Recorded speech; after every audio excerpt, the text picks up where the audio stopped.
All right, and we are back with the Eric and Tony Show, episode 45. That's Eric, I'm Tony, and we have our special guest, Alex Hooper. Hi. From America's Got Talent fame. Dude, thank you for doing the show. Oh my gosh, I'm so happy to be here. Yeah. Extremely punctual.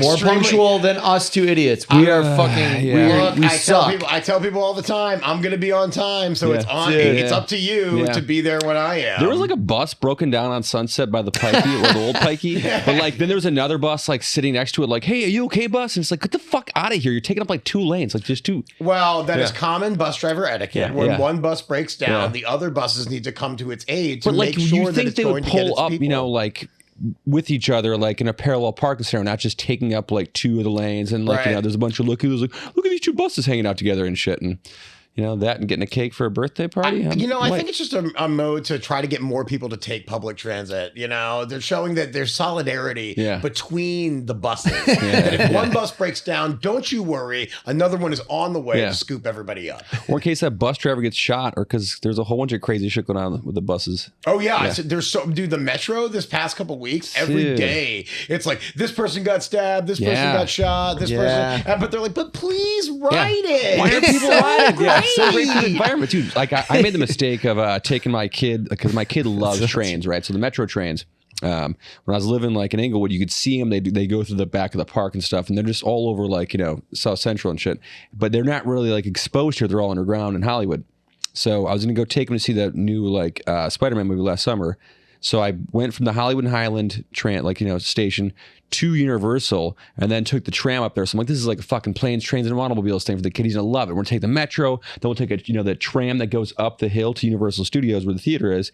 And dude, the second I got on the fucking Metro, there's like some just cracked out dude just staring at me, like just kind of like, I'm like, oh, this is when I'm gonna have to fucking like either get stabbed or like, you know, try to kill somebody that's about to fuck with my kid. I was also worried that people were gonna be smoking meth down there, because I see that a lot. They do that? Yeah, on the Metro. I was like, terrible decision. I'll never do this again. I mean, we built the underground, and that's where we've tried to get them to all go, and then they go there and then we get upset about it. So that's a good point. Yeah, I mean, every time I ride the LA Metro, my quota for face tattoos for the year fills up with one just transit. You know, that's all it takes.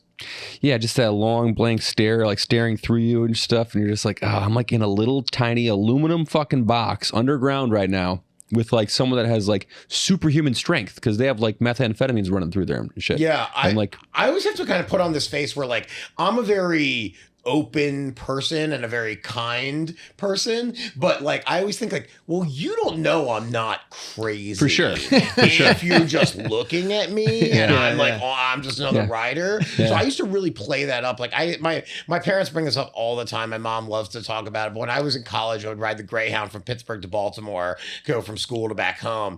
And my method on the Greyhound was I would pretend to be mentally challenged. And look, I'm not proud of this, but I'm like 20 years old, and so when people were getting on, you know, it's open seating on a Greyhound, I would sit there, and my thing was I would try to eat my own shoulder. It's hilarious. So I would just sit there going, and then, you know what? Nobody would ever sit next to me. And, then I would have the ride to myself. How long of a ride is that? 4 hours. No shit. It's actually 6 hours, because it's a John must have been exhausted.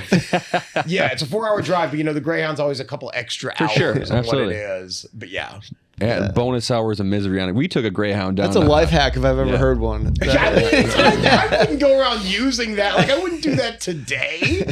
But I definitely like when I'm on a plane and like a Southwest flight or something like that, and they're like, oh, the flight's not totally full.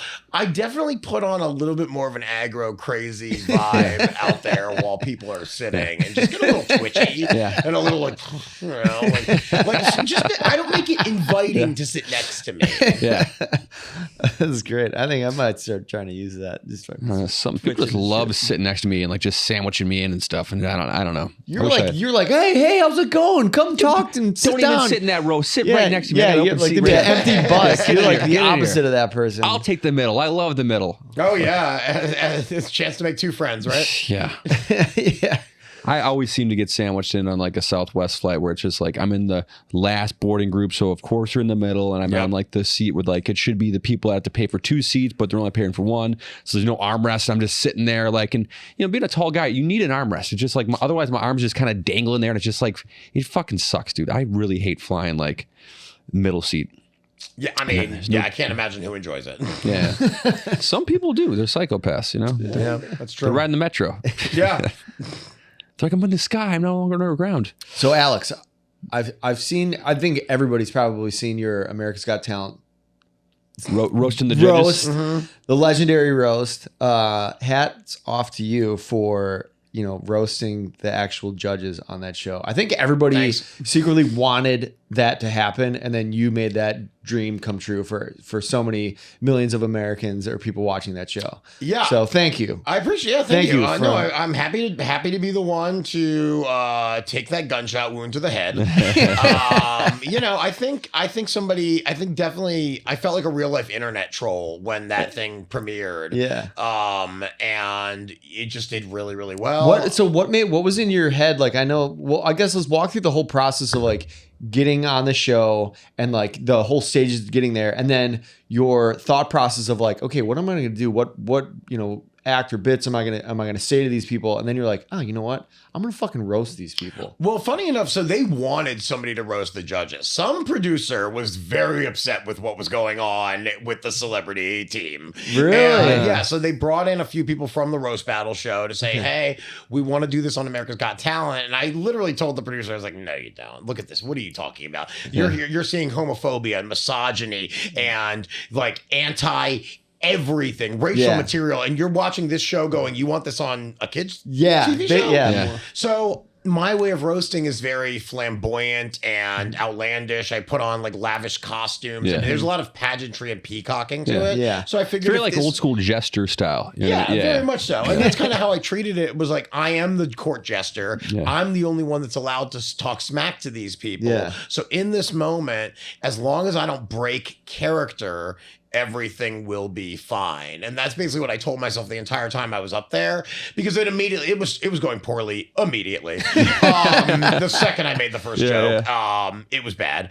And you know, I'm living up there. I'm panicking internally. Yeah, like what is it? On the outside, I'm literally just telling myself in my head, do not break. You just keep going, keep smiling, and just finish it. But I mean, you walk off that stage and I felt so sick. I felt so sick. They told me, they were like, hey, great job. You have to go do social media. I literally changed my clothes and ran out of the building. And I said, I'm never talking to you guys again. Oh, no shit. I thought, well, I knew how big of an opportunity that was. Yeah. This is the biggest thing I've ever done in my career. And this is going to air for 10 million people. Yeah. It's going to be on the internet. This is my showcase to show who I am. And I thought it just bombed. I mean, if you ask anyone that was there that night, I bombed horrifically. But because I held my own, it made for very compelling television. Yeah. And that's what I always tell people that go on that show, is that people always ask me for advice like, hey, I'm auditioning for AGT. What's my best move? And I say, you need to be spectacular one way or the other. Like, you cannot be mediocre at all, because that doesn't make good television. Right. You either need to be the best thing they've ever seen or an absolute debacle that is going to ruin everyone's night. So memorable for sure. Yeah. Good or better for worse. Right. And you know, when I put on that little, you know, that little unitard and my tail and just go skipping down the street like an arrogant bastard, then suddenly that becomes memorable, because people go, who the fuck is this? What are they doing? Right. And you were asked to come back on the show. Yeah, I went back 2 years later, and made it all the way to the quarterfinals, to the live shows. Got to roast them again on live television during the pandemic, which was insane, because I had not performed any of these jokes. I'd never tested them out. I sent them to trusted friends. I hadn't been on stage in months, and now I'm doing live television in a giant studio with no audience. Right. Oh, dude, everything was working against me. Everything.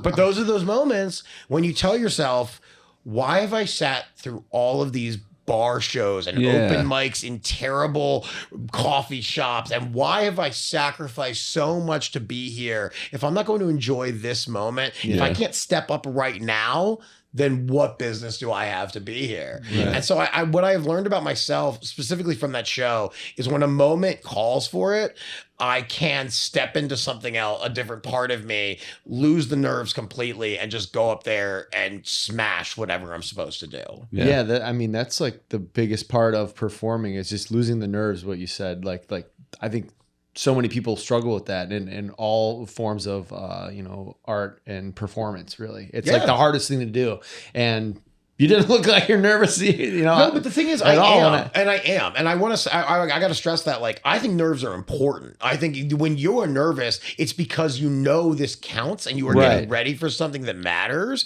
And if you're not nervous, I don't trust you at all for what's about to happen. I don't care if you're about to go up for 14 people at a 1 a.m. spot at a comedy club. Like, if you're not a little bit nervous walking up there. I don't know. But you're like able to control that nerve. Like I think like everybody gets nervous for the most part, right? Unless they're not nervous for whatever reason, they probably don't care that much. Yeah. But being able to control those nerves and not let the audience know that you are nervous, because you never portrayed that from the things that I've seen you do. Like you're confident in, no matter what's happening, you could be, a pandemic, comedy show, or, roasting the host of a show. Like, you're not like timid, or you're like, I try not to be. I think it's learning how to transmute your energy, right? Is you learn how to take what's happening inside of you. You're like, oh my god, I can't do this, and then as soon as I get up there, something else takes over, and suddenly I feel powerful, and then I become unstoppable, because now I've switched into a different mode in my brain, which makes my entire body kind of feel it. And sometimes, like, I'll walk off stage and go, I don't remember what just happened. Up there. And those are the best moments. So, I mean, I've heard Jim Carrey say the same thing, where he'd walk off stage and have no idea. He's like an animal took over while I was up there. I don't know what just happened. Now, I don't think I'm at that degree. Like, I know to an extent, but the best moments are when you just let it, you like autopilot. Yeah. You take your trained knowledge and your fundamentals of what you know how to do, and then you just let yourself play up there. And I think so many times for years, I would stick to like a set. I'd be like, these are the jokes I'm doing, and I'm not, do not interrupt me. Do not do this. And then I learned how to just play a little bit more. And I think that's just so important. We're supposed to be having fun up there. Right. You got to be alive on a live stage. You know what I mean? Yeah. Definitely. Yeah. And I think LA taught me kind of how to be just kind of rote up there, because I was like, I have to get this really good set down so people know that I'm a good joke writer and I'm a good comedian. Yeah. And I just, I would rush through moments where, instead of letting that happen, which I think the best moments in a comedy show are the ones where everyone's like, oh, this is special for us. Yeah. This is unique. This is something that, like, he hasn't done this joke a million times. Right. This just happened in the room, and now you're commenting on it, and we're all a part of this experience. Those are the best moments. It's like before the podcast started, we were talking about a music festival that you had gone to, and, being lovers of music. When you do see a band that you love and they do something different in the song, or they're doing like kind of an ad lib thing, you're like, oh shit, like that's not anywhere. That is for us. It's like that kind of a moment that you get, definitely can make that experience happen with comedy as well. I'm one of the few people that when a band's like, we're going to do a new one, I'm like, sweet. And everyone's like, damn it. What did I pay for? What are we doing here? Play this old stuff. Yeah, that's funny. You got any concerts on the horizon this year? So I was just at a festival yesterday, Just Like Heaven, which was great, in Pasadena.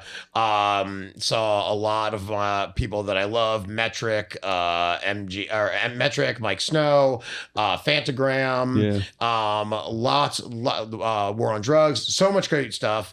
I'm going to Electric Forest in 3 weeks, which is out in Michigan. I'm performing out there, and that's like, basically, it's a big electronic and a lot of jam band festivals, but it happens in the forest. So I'm pretty stoked about that one. That's pretty cool. And and then I might go back to Burning Man this year, which is, I mean, not a concert per se, but there are a million performances happening at every second out there. I think everybody needs to experience that. I've never done Burning Man, but I am very intrigued and think it's like, we had another guest on that was talking about it. Yeah, Tom Rhodes.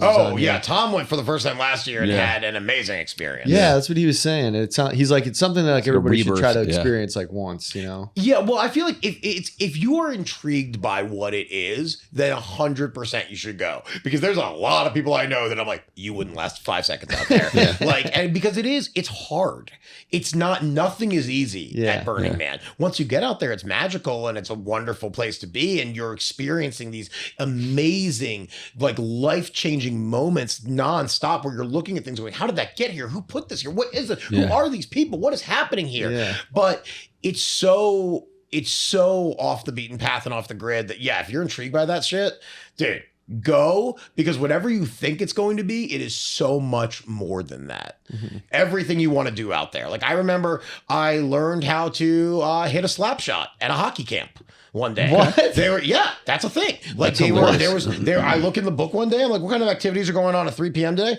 Learn how to hit a slap shot at hockey camp. Okay. And there's like a college level hockey player that's like, I'll show you how to hit a slap shot. There's a guy against the net wearing all pads, and he has a jock strap on that has a target on it. And they're like, shoot right for his nuts. Go for it. I was like, are you serious? He's like, that's what we're doing. And I was like, great. Perfect. Wow. That's crazy. Yeah. Yeah, that seems more intriguing to me than fucking Coachella. Like, they're so different. For sure. That's the thing. It's like, Coachella is all about beauty and production value, and like you're seeing these huge artists that you have wanted to see on the best possible stage they could be on, basically doing what they would do in a stadium but for this festival, and everyone brings it to Coachella. But the same is true for Burning Man. You're just not getting it on that scale, so it's much smaller and everything is participatory. So if you don't put it there, then it's not going to be there. There are major corporations and stuff like that have started funding like camps and things like that, but for the most part, there's no sponsorships, there's no corporate anything there. You're not even supposed to wear a logo. Like, really? Yeah, like if I was wearing a shirt that said Nike on it, I would get shit on for most of the day, because it's just supposed to be like, hey, we're not doing that out here. We're not advertising. That's cool. I dig that. Yeah. That's super cool. And it's so freeing out there. It is, it's hot and it's dusty and it's kind of disgusting at times, but then when you're in it, you're just in it. It's like camping meets like Science World. Did you have Science World back? Tons. Yeah, for sure. And that's the beauty or Discovery of it. World. People think they're like, oh, it's just a bunch of people doing drugs in a desert. I'm like, you don't get it at all. Yeah. These are people with PhDs. These are people at the top of their fields in sciences and medicine and chemistry and art and all of these things, creating the most incredible things for you to be a part of and experience close hand. Yeah. And I mean, that alone is just super cool. Yeah. So it is. Oh man. I think you sold me on it. I think that was the sales pitch I needed. A couple of Burning Men over here. Yeah. Dude, I'm telling you, I mean, I can't imagine if you are thinking about it, you'd probably love it. Yeah. Yeah. It's wild. That's crazy. I gotta try. That's on my list of things to check out. Yeah. There's so many things out here too. That's like you get like distracted. It's like, oh, there's this. And it feels like every week there's something that you can go experience. It's like fucking countless shows I miss at the Bowl or like the Greek and all that kind of shit. Right? It's like and then it's like, cause I just saw Neil Young's playing like the end of September. I want to check that out. That's like one of the people I want to see. Cause like after Tom Petty died, I was like, fuck, dude, these people are like just falling off. So like I was fortunate to see like Van Morrison last year at the Greek, and then I want to see Neil Young this year. Bob Dylan's coming through with who'd you see? Willie Nelson. Oh yeah. Yeah. Together? Yeah, the end of July. Whoa. Yeah. That's pretty sick.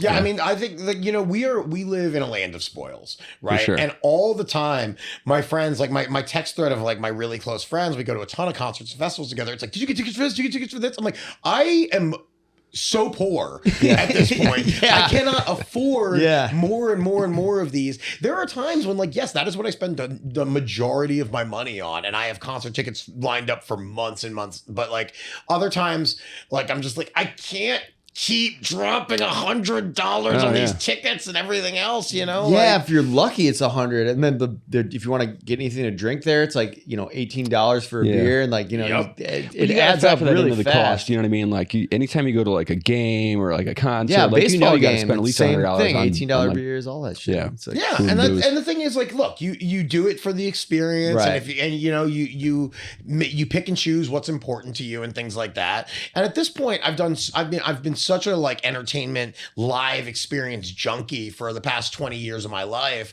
that I'm okay slowing down a little bit, but then I go to a festival like yesterday and I'm with a bunch of my friends listening to all this great music and all these bands that we love. And I'm like, oh yeah. I needed this. Like, my wife and I were kind of having like a little fight, like the last couple days. Then we went to this festival yesterday and she's like, we're not fighting today. I was like, no, 100%.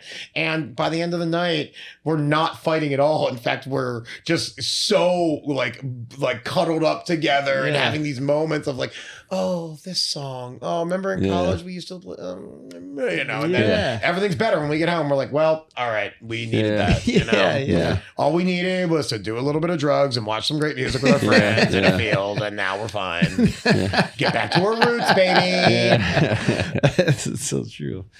Yeah, I think that it's like hard when you live out here. Sometimes you get caught up in the grind and just like working all the time and stuff like that. You don't take the time to actually do those experiences. And you know what, you have to. I think the thing that people get bitter about Los Angeles because they don't take advantage of what this city has. 100%. That's so true. When people ask me why I like LA, the first thing I tell them is the community that I have been able to find here, because people are driven here. They're like-minded. They came here because they want to do something that they felt like they couldn't do wherever they were. And so when you have all these people in this hive together, brilliant things happen. But you need to go out there and find those people. And one way that I have found them is by going to concerts and things like that and comedy shows. And if there's somebody that's standing next to you at a concert, you're probably into a lot of the same shit. That's probably a friend that you don't know. So don't be afraid to strike up a conversation. And all of a sudden, they're going to be like, oh, do you know about this place? Do you know about this place? Do you know about this place? And suddenly this whole city becomes so much smaller. And that's what I tell people. I was like, this is a very small world if you keep your mind and your heart open. But if you close yourself off, then you're never going to find it. You're going to leave here after 4 years going, Los Angeles fucking sucks. For sure. Bunch of fake ass stupid people. They don't care about anybody but themselves. Okay. I never understand that when people say that. I'm like, you have so many options out here. I go, this town is very small. It's like no bigger than the small town that he and I are from. It's just like there's just so much more opportunity and experiences that you can do within this small town. Right. So it's like if you just put yourself out there, you could like you said, like people were like, oh, everybody sucks. It's like, well, just don't hang out with the shitty people. Find the good people. Like, you have more options. Right. And everyone says, like, I remember I was a few years ago, I was in Vegas and I was at a table gambling. I was not gambling because I'm not a gambler, but my friend was. I was just standing there with him. And this guy goes, you guys from LA? That place sucks. Everyone I ever met there was an asshole. And I was like, well, that's not our experience at all. That's the opposite. He's like, you don't think everyone's an asshole? And I was like, no, and if you thought that, maybe you're the asshole. Exactly. And his friend goes, he's totally the asshole. I was like, yeah, that's what if you think everyone sucks, guess what? You fucking suck. Right, 100%. Yeah, there's so many like different groups of people out here. Like it's impossible not to find your like tribe. If you look. But that's the key. Yeah. You have to be willing to look. And sometimes you're going to find it in places that you didn't expect. And you have to go places that you didn't expect. Like, I think saying yes to things that make you slightly uncomfortable is good for you to an extent. But, as he says as he climbs back into his cage and puts his leather suit back on and lets guys peg him. To an extent. But, it's just one of those things where LA will give you what you want if you allow it to. Right. Yeah. Totally agree with that. You got a whole like Slackline community and a whole bunch of other shit. It's fun. So I Slackline. So what is Slackline for people that don't know what Slackline is? It's basically like a bouncy tightrope. Right. So it's a 1-inch piece of webbing. You stretch it across a distance and you can walk on it. Like some people do bounce tricks and things like that. I mainly go for endurance and like trying to stay up there for as long as I can. It's like a meditation kind of a thing. Super meditative. Yeah. Very meditative, very relaxing. embarrassing once you get it, you know? But yeah, I was doing a show in Portland once, and this person came up and was like, hey, do you remember I met you at this festival at the Gorge? And I was like, oh yeah, totally. That's so cool. I can't believe you're here. And then somebody else walked up right after and was like, do you remember me? We met slacklining on the beach down in Venice. And I was like, are you kidding me? This is awesome. Like, but that's I kind of refer to myself as a human collector. Like if I find somebody that's cool, I know that sounds terrible, but like, if I find to see my basement, get a T-shirt made that says the human collector, my jar of bones.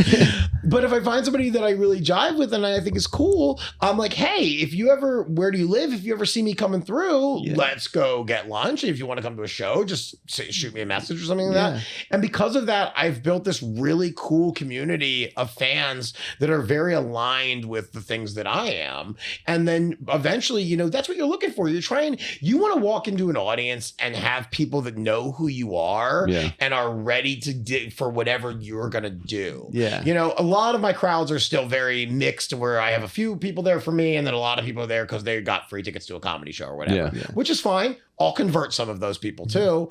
But I think a big part of it is just finding the people that are like you, and slacklining is just like, oh, you're one of these, you're into this weird hobby. Yeah. Okay. Yeah. And you meet other people that are super into it. Did you see the dude that did the slackline on the graffiti towers downtown? Dude, so I've met that guy a few times. No shit. Yeah. Reckless Ben. He's a big YouTuber. Okay. So he makes these YouTube videos of him like taking down cults. And he's basically just a surfer bro. But he goes in these like cults. He's like, dude, these guys are not chill. Let me show you why I had to infiltrate and take them down. No shit. And so funny. He does this kind of shit all the time. So when somebody sent me that video of like, oh, he did it between the graffiti towers, I was like, of course he did. Like that's a total Reckless Ben move to do. Yeah. Like no safety harness, no nothing. Just he's got a harness. He's harnessed on that one. Yeah. Oh, okay. Yeah. He's leashed in. Like, I mean, there are people that go solo on slack lines, like over canyons and shit like that. Yeah, that's crazy. And I personally, like, people ask, because I've highlined a few times, and it is the most terrifying thing you could ever imagine in your life. That's without being like, oh no, I'm leashed, dude. Okay. But even still, the first time you take a whip, it is horrifying. You literally are like diving off this rope 100 feet over a canyon, and you're just waiting for it to catch you. And there's a moment of like, what if it doesn't? Right. What if it snaps? What if I fall out of this thing? And the slackline has like, it's got some like, it's like a rubber band, right? Basically. So like, those are known to break all the time, you know? Yeah, so I mean, it's not like a metal wire or anything. It's like... No, but slacklines there's never actually been a slackline that has broken while somebody was on it if it didn't have some major thing to do with a user error of somebody setting it up incorrectly and things like that. Like anytime I've tried to highline, I've gone with people that really know what they're doing and set these things up all the time. And safety is always the number one concern. We're doing buddy checks. Like they're checking your knot in your... like you always do that shit. Yeah. And every time you hear about like an accidental death or something like that, it's always like they went out by themselves. Yeah. They did it under very bad conditions. Like something else was going on, because the slacklines themselves are, I mean, it's crazy to me that they never break, but they don't. So is it a rubber or is it like a nylon? No, it's I don't know exactly what the material is, but it's a fabric of some kind. Yeah, it's a fabric, but it's got stretch and give to it. And I mean, they're weighted to like go like 4,000 pounds or something. Really? Like that. Tow line, yeah. Yeah. Oh wow. Yeah. So I get my fucking hands all clammy thinking about that shit. Dude, it's literally like, it's the scariest thing I've ever tried to do in my life. And even just going out there and like getting on, like, because you have to inch yourself away from the cliff so you're not like in danger of when you try to stand up, you don't instantly fall back and like smash your head. So even just doing that, you're sitting on this little tiny like thing that's going like this, and you're like trying to like get yourself out there, and like it's you know, shooting up your ass crack like the tightest G-string you've ever felt. You're everything on you is sweating. Oh my god! And then they're like, okay, and now stand up, and you're like, okay, sure, you know.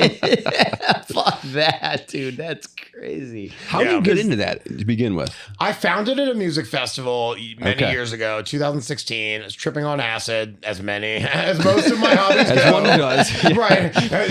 Usually I was on psychedelics, and then I discovered this thing that I now am obsessed with. But it really, Do you want to walk on the tiniest hallway possible? yeah, right. Just like, yeah, that happens to me all the time at a music festival. I'm like, oh, I'm now obsessed with this thing, and everyone else can leave. Fuck off. That's what happened. And I tried to do it all weekend and hated that I could not fucking step on this thing. I could not figure it out because I think I have pretty good balance, but I could not figure this thing out. And then a friend of mine bought one, and he started doing it, and I was like, okay, if you can do this, I know I can do this. He's good at everything, but he's a much bigger person than I am. And I was like, okay, you're doing this. I got to be able to do this. So I started going out with him like once a week, and you know, I got obsessed because every time you do it, you get a little bit better at it. Yeah. And it's that addiction where it's going, oh, I walked further this time. I stayed up longer this time. And when your body and brain start to understand it, eventually you get into this flow state where now I can't fall off. So like typically my practice when I go out in the park or the beach is I spend at least 1 hour on it, just going back and forth without falling off. And I don't even think about it because the beauty of a tightrope, you're usually holding the bar or whatever to keep yourself balanced. But a slack line moves with you. So you have to relax into it. And then it doesn't matter what it does. Your body will just kind of go with it if you're loose and you're balanced. And just that alone, it took so much stress off of me. It taught me how to focus so much better. Yeah. I got better on stage because I could suddenly like hone into a moment, even though I'm like talking in the middle of a bit. I know exactly what's happening with this person at table 4. And I know that they're playing their check right now. They're arguing about something. Do I need to pay attention to this or not? But I'm so hyper focused on what's going on. Yeah. And slacklining, I think, was a huge help for that. But it's like good for depression.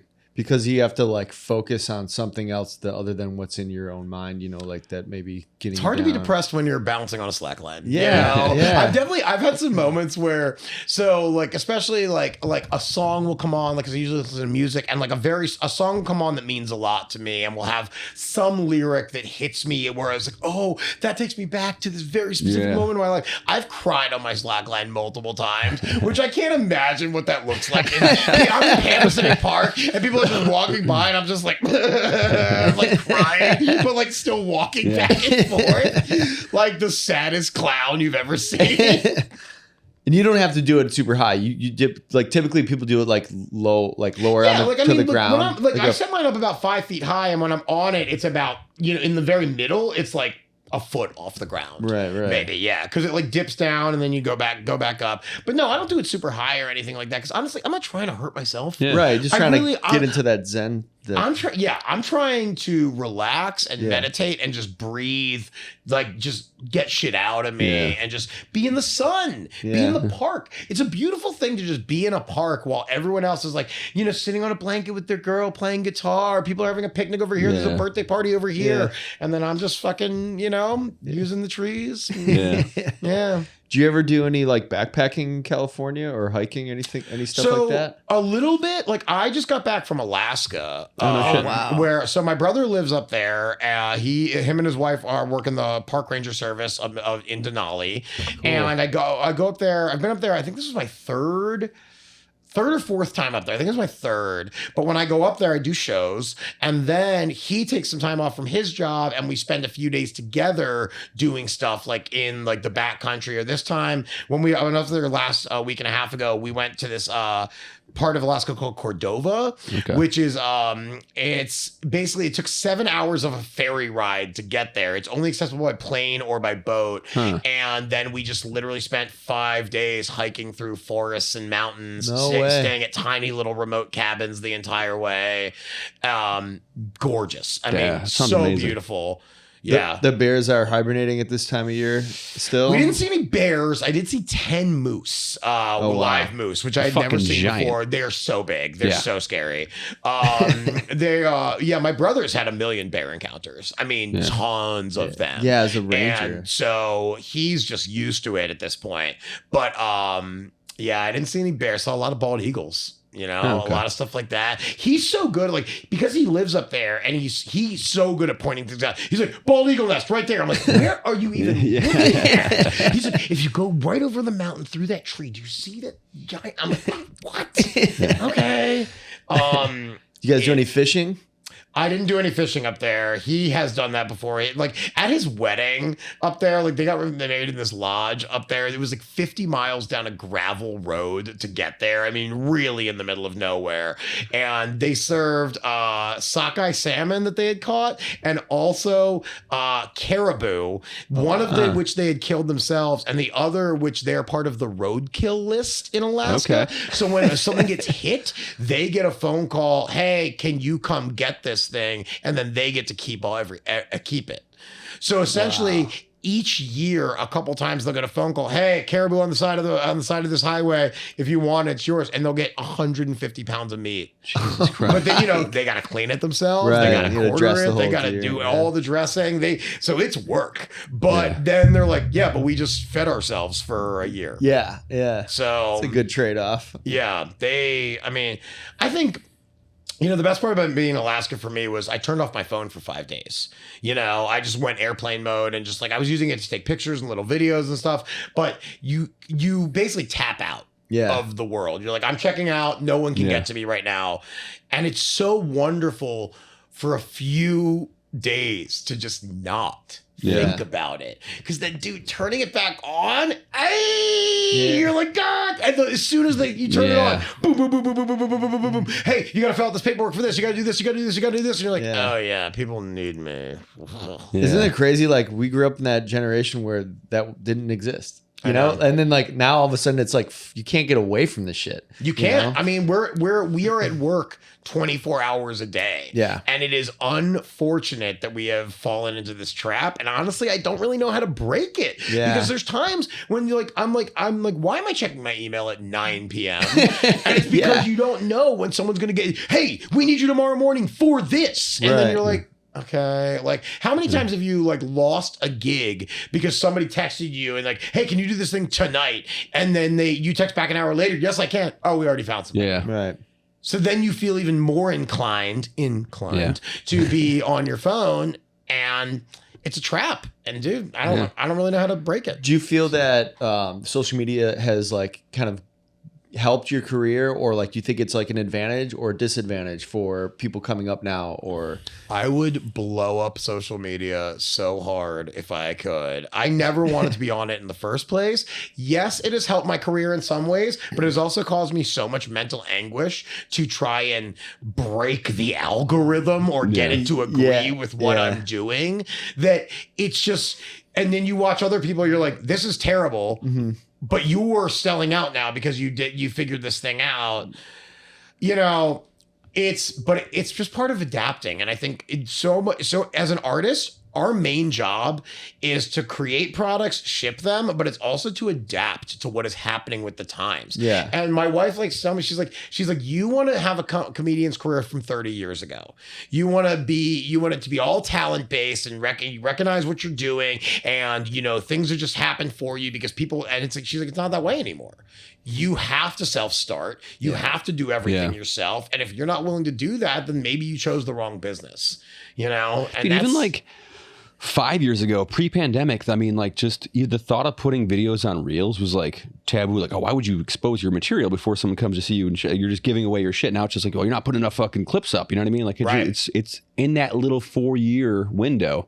Yeah, it was crazy how fast it jumped, and how, I mean, I think at some point there needs to be another metric as to what we base talent off of than just, do you have a following? Like I talked about this with a friend who's in the music industry, and she was like, A&R is not a thing anymore. Right. You don't go see a show at the Viper Room because you're scouting a band and you want to see if they have what it takes. You're gonna immediately go to the social media and be like, 7,000 followers. They're obviously not hitting with people. Like they, and that's a sad thing, is like, I think there's a lot of artists who would never make it today, that we wouldn't be exposed to their brilliance because at this point, marketing is more important than your actual talent. Right.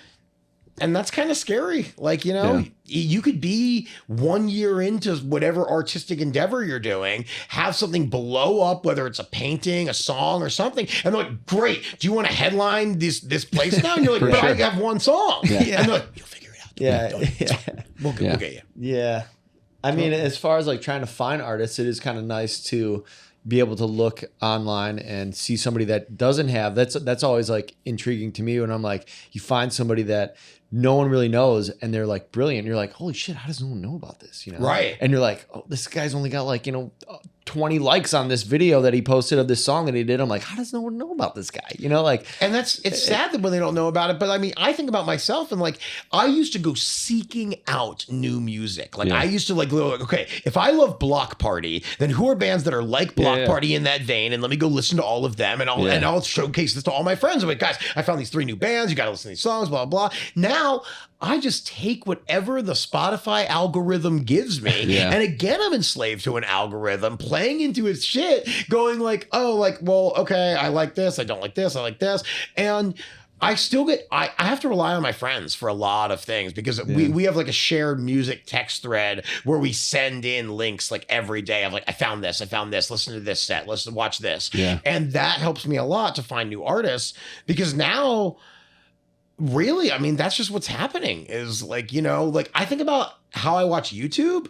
I basically just, what are they recommending to me? You know, and then I watch it and it's just like, well, I know I'm going to watch these snowboarding videos and these tennis videos and these Daily Show clips. And then I guess whatever else it wants to show me here, The algorithm's funny because I like found a band like last year. I was just driving, like something came up on Spotify and I liked the song. I was with my kid. He's like 4.5, right? And then I like played the song again. And I played it like a third time. My son's like, Dad, that's too much. I was like, all right, let me see what the rest of this band's like, this catalog's like. So I go to their like Apple Music, like a little like page, right? And then I'm at like an intersection. I'm listening to like the album in entirety. And then I click on like the little like, paragraph about the band. And it's like Viola Beach. Like they're like, this band, like they give a little bio of how they got started. They're like a UK band. It's like on February 16th, like 2016, the entire band died in a tragic car accident. I'm like, what the fuck is this? So I was like, literally, I'm like, this is my new favorite band. I'm like, they're fucking dead. I found a dead band. And I'm like, damn, dude. Like, he just made the song that I first got into just even more like, it was just, it was a like good, heavy, like kind of dark song. But like, it was really dark. So I'm like, this is like their one album that like, was about to be they're about to break through because they were like going to do South by Southwest like the next month. And just fucking wiped off the face of the earth and shit. Damn. And then like they were like had a big buzz in the UK because like Coldplay ended up like playing their entire like album for a live concert for like a benefit for the families and shit. And I was like, and that's those weird things where like I probably wouldn't have found them had it not been for the algorithm and shit. But it's just like there's like that's happened a couple of times where you just find like an artist you're like, dude, this guy fucking like they died, or even like the nice thing is like everything's kind of accessible online, right? So like when we're kids, you don't really realize like. During the pandemic, I delved in a lot of like oldies that we listened to, like, proper oldies, like 50s and 60s shit, bubblegum stuff. Yeah. But like these artists that you never like, I didn't know Otis Redding's like, biggest hit Sitting on the Dock of the Bay came out after he died. Like that was like a song, like, and he died in Wisconsin in a fucking lake plane crash and shit. Oh shit. Yeah, man. But like, there's just like these, and again, from a music fan standpoint, like there's just like these people I'd like to see live that you never get a chance to see, but you watch their live videos and shit, and like you just kind of get a tone of like what the community was back when like rock and roll was starting to happen and stuff. And you see like, these live performances of like with the Dion and the Belmonts, right? Like playing like a concert and like no one's really into the music. They're just kind of sitting there. It's like it's a dinner club. They're smoking cigarettes and a couple people are like tapping their hands, but like he's just fucking grooving and jamming and shit. And like it's before people actually started to move and sway with music and stuff. And it's just like to go to like, now you have festivals and Burning Man and people wearing costumes and all this kind of shit. And it's just like, it's cool to see where like the landscape's gone in like the last 50 years, but you would never have known about those bands living in like the East Coast if they're a West Coast band and all that kind of shit. Yeah, I mean, I think, a comment that I've gotten many times, and I don't know how to take it, is people go, dude, you're ahead of your time. And I'm like, I don't want to be ahead of my time. I want to be in the time. I don't want to fucking die. And people go, did you see what he was doing though? That was good shit back then. Nobody was getting that. I'm like, no, don't tell me that. Like, I need to figure out how to be a part of this time. So if I'm ahead of the game in what I'm doing, then please pull me back and get me back to reality. stability so I can have a flourishing career. But yeah, I mean, that's the thing is like you can use social media has its benefits for sure. It's just, I can't imagine. I'm so curious what these generations are growing up that have never not had it are going to be, because obviously we see this level of meism and self-importance and everything becomes like it's not about the bigger picture anymore, the group. It's about the individual. And I think it's kind of trained our brain to focus on that shit. Yeah. And I try to let myself get bored sometimes, and I struggle even with that. Like, I think about like, okay, I'm in a waiting room. Doctor tells me you got 5 minutes. You're going to sit there. Can I not pull out my phone for those 5 minutes? Yeah. Can I not? Yeah, it is really like a pandemic addiction problem. It's like, it's crazy. Like, even like taking a piss, I'll fucking like whip my phone out. It's like, what are you doing? I'll stop myself. What the fuck are you doing? You can't like just take a piss and just take it in. You know what I mean? Like it's crazy. Specifically why I don't touch other people's phones, by the way, is because I think about where they're using it. And if somebody's like, hey dude, well, look at my phone, I'm like, you hold it and I will look at it. I don't need to touch your phone. Phones are the dirtiest things we've ever had in our entire lives. For sure. It's like on top of the refrigerator, under the passenger car seat, and your phone. That's it. Yeah.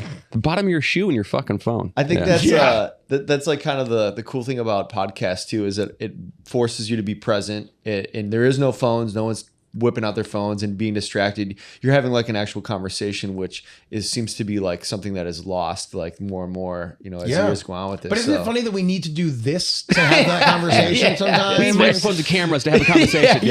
Make sure you record this. Make sure you put it out. We're clip farming right now. This is going to blow up all of our status. Like, we're fine. It's not true. There's sometimes when like I just go, hey, you could film this right now and put it on social media and then go, or you could just take this moment for you. And just live in it. And there were a couple times yesterday when I was at the festival when I pulled out my phone for like 15 seconds, recorded a band real quick and then put it away. But then I'm like, no, I don't want to spend my time recording this for other people on this ticket that I spent money on to have this experience. Why am I just giving it to other people to say, hey, look where I am. I find myself like any time that I do take a photo or a video or something, that I'm very protective of it and I don't share it, which is probably a hindrance to like social media and all that. You do that with all your shit though. Even like the music you make, you just like record songs, they stay in your computer and like no one ever hears them. Eric's got like he's like a male Adele. He's got an amazing voice and shit, but like. So let me ask you this: Why do you hesitate to release things like that? Like, and I'm not talking about like a video that you took at a random place or something like that, but I'm talking your own music, your art. I guess just because I made it for myself. It's for me, and it's like for my own. It's my own. I don't know. It's like, they say like... You're going to be that fucking band that somebody else finds years ago. I'm like, this guy's great. He's dead. Like, Eric Rustler died in a car accident. Coldplay is doing a tribute to him. Died in a slackline accident. I don't know. Like you said, it's like, no, like that, like let me take in that experience. Let me have that for me. Like everything, I feel like everybody's giving everything away and it's all spread so thin. And it's like, those are like moments for me that I want to keep. And sometimes I do get out there and that's nice to do and hear someone's, reaction to it or how maybe it affected them. That's kind of nice. But also like, again, just having those things for yourself.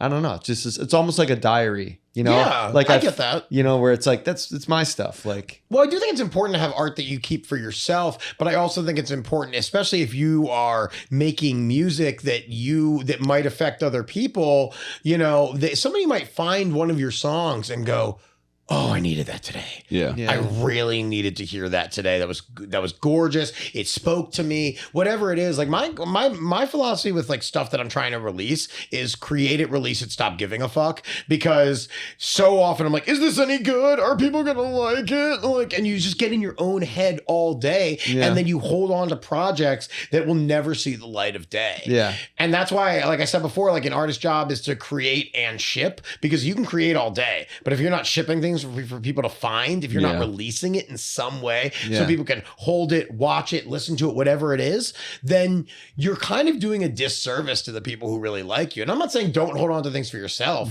as long as there is a certain aspect of it that you do feel good about putting out into the world. Yeah. No, I totally agree with that. There's definitely like, times in my life I've been playing music for like almost 20 years. I haven't done anything or released anything in quite a while, and just kind of work for myself and do solo things, as of like recent. But there is like a part of me that would like to do those kinds of things and get back out there and miss playing in front of people and writing new music and stuff like that.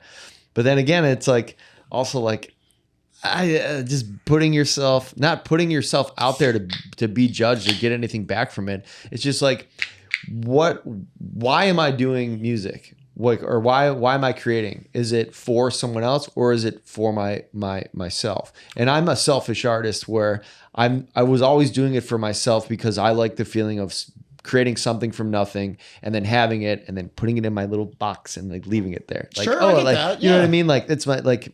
Well, that's allowing you growth, right? Yeah. That's giving you time to figure out who you are and what makes Eric tick and everything. And that's you don't necessarily need to give that out. The beautiful thing I found about stand-up is it's such a voyage of who I am as in my soul and in my as a human, as an artist, and all these other things. But at the same time, I learn how I relate to a room by telling you these things. So as I'm learning about myself, I'm learning about you as well. Yeah. And I think that's why I think vulnerability is so important in stand-up and really trying to give yourself to the audience, but still keeping enough of it for yourself. Yeah. I do think that's important.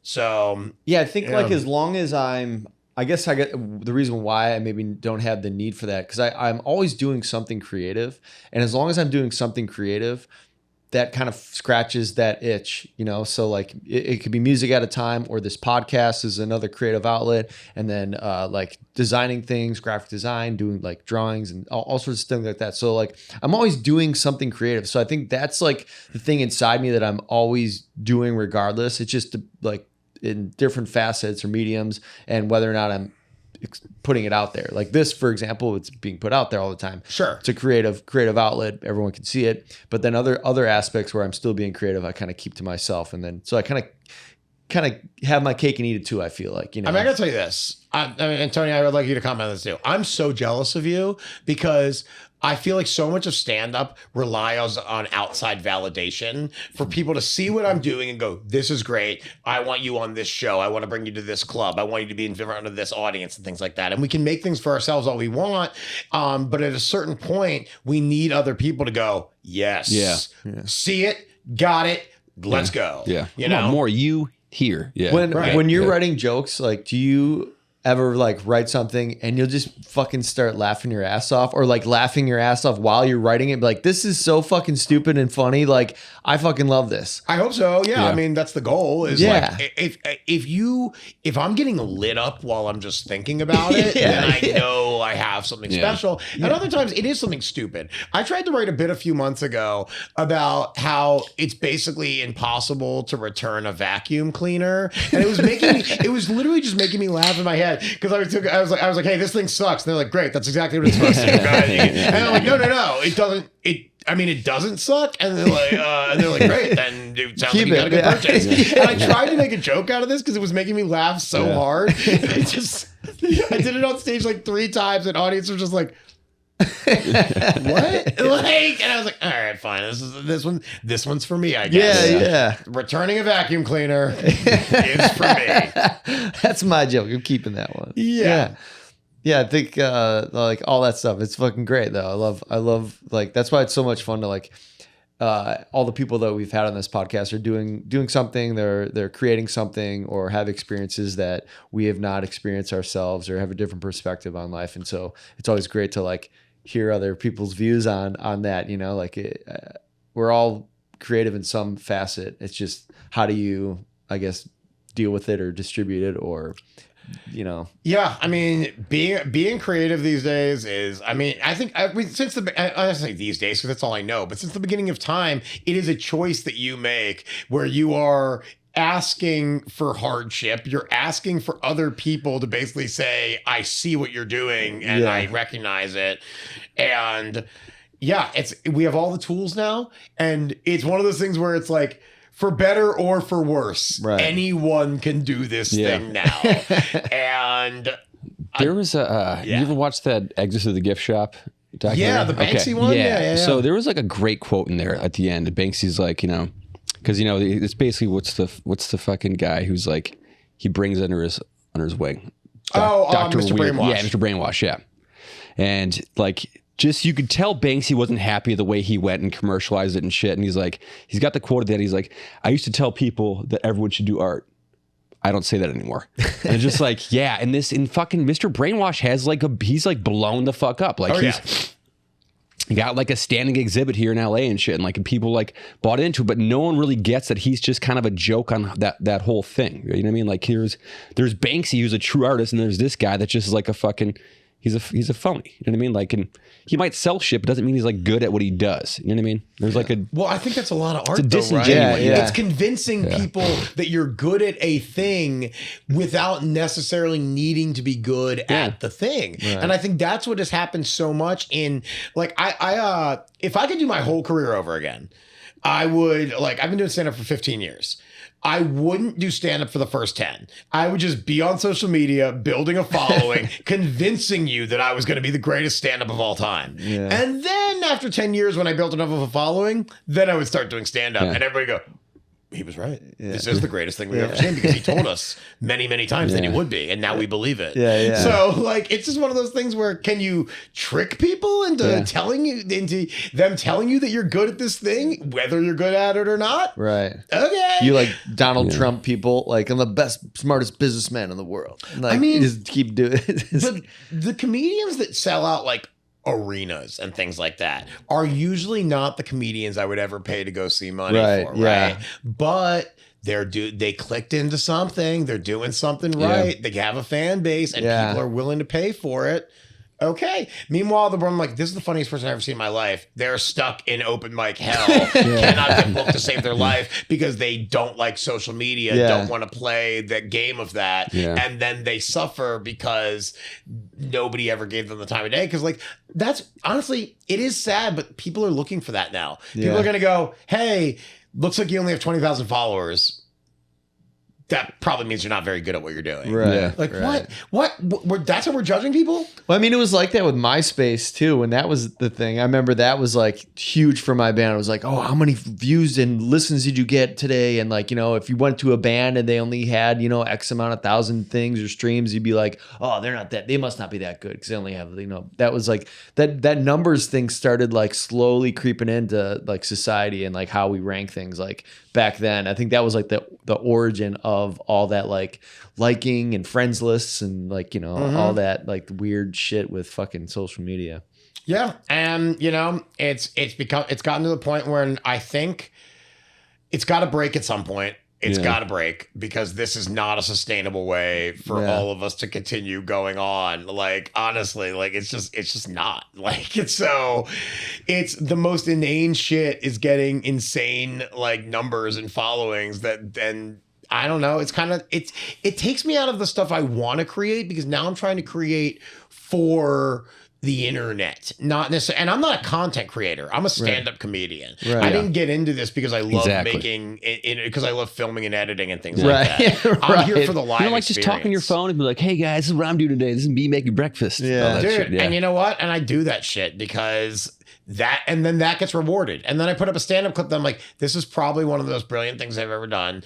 And it gets 3 comments and 200 views. Right. And then I put up a stupid video of like, ooh, have you seen Kendrick and Drake are beefing? Uh-oh. And then it's like, oh, 180,000 views. And I'm like, thanks. Yeah, exactly. The stuff I don't care about. Right. Well, things that you do care about. This is part of the podcast where we like to ask our guests what they have coming up, shows they have coming up, anything that you want to promote, or your Instagram that you despise. Yeah, I do. I mean, look, love-hate relationship with it. I'm still on it every day. Yeah, my Instagram and social media is Hooper Hair Puff. HooperComedy.com has all my tour dates and things like that. I'm doing a big tour in July, going all over the Midwest, and then the fall I hit the East Coast and some Northern California, and then I run a show at the Comedy Store monthly called Perfect Dose. Our next one is May 30th, Thursday at 10:30, and that's just a good stand-up show with comics I love, and giving them more time and just letting them cook.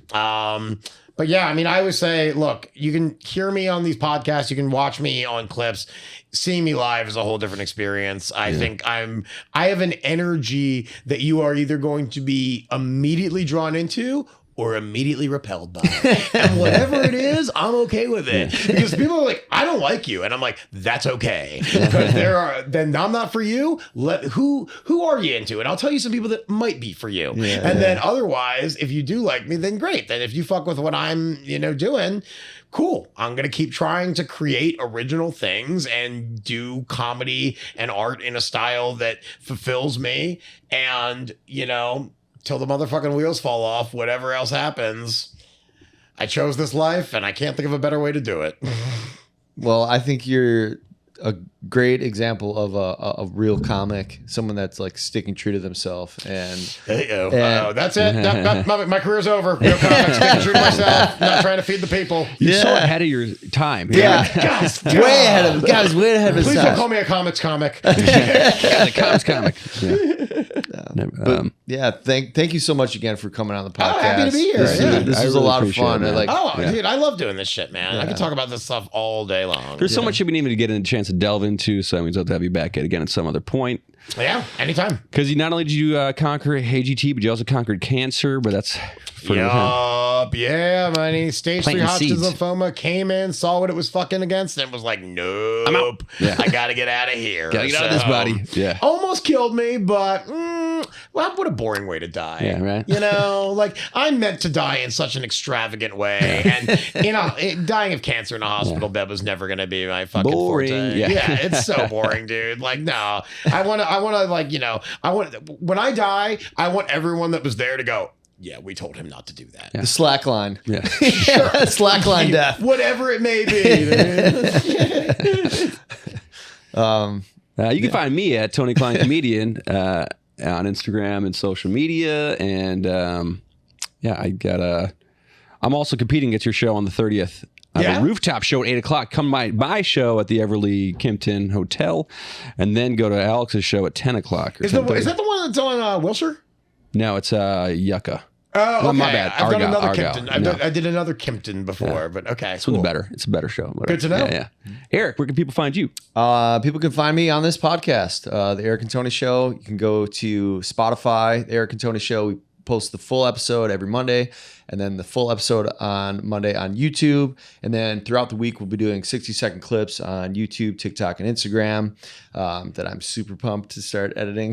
Look at you releasing stuff, man. Yeah, I bet that's put my art out there, man. Just got to do it. So don't be surprised. You'll be invited as a creator. Every day I'll be blowing you up on there and just send you stuff so you can just repost it. You can do whatever you want with it. Collaboration is super important, man. Yeah. So that's our gift to the guests, whether they want to use it or not. But just our way of showing we appreciate everyone coming on here. I love it. And then if you want to support the show, you can go to theericandtonyshow.com. You can purchase one of these beer mugs and sit down and watch our show, listen to our show at your own leisure. And that's kind of where you can find me at. So thanks again for watching the Eric and Tony Show.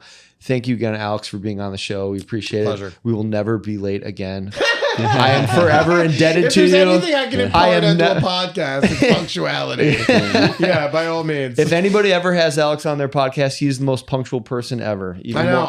It was a 6 p.m. call. I should have at 5:55, everybody. Look at just killing it. Even the producer I said. get a birthday cake. Alex. I blame mine. For whose birthday? Kelsey Lane. Yeah, it's super important. Yeah, you got to do She's it. depressed. You know what I mean? I get her birthday cake. It's got a rainbow on it. Make her happy. Oh, shit. Is that her? Smart move. Okay. Oh, shit. Okay. Okay. Well, that's the show. Thanks again, Alex. Thank you.